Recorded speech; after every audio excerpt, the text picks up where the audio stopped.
gayon ay pagtuloy na sa pagbubukas ng mga negosyo. Sa pagbubukas ng mga negosyo dito sa Santa Ana, Cagayan matapos ang pananalasan nitong Super Typhoon Nando kahapon. Alas 7 pa lang ng umaga kanina, nagsimula lang magbukas yung mga negosyo dito at nagtuloy-tuloy na yan hanggang ngayong tanghali. Pero sa kabila ng pagbubukas ng maraming mga negosyo dito ay nananatili namang wala pa ring supply ng kuryente dito sa nasabing bayan.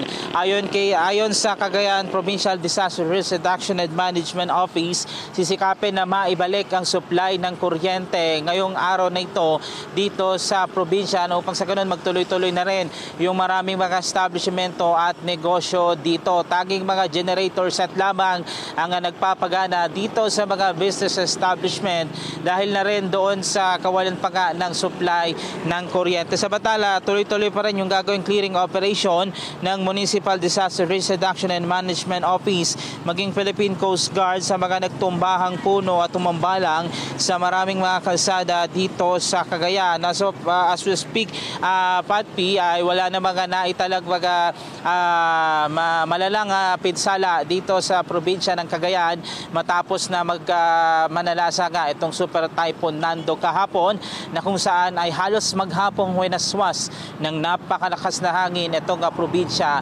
ng Cagayan.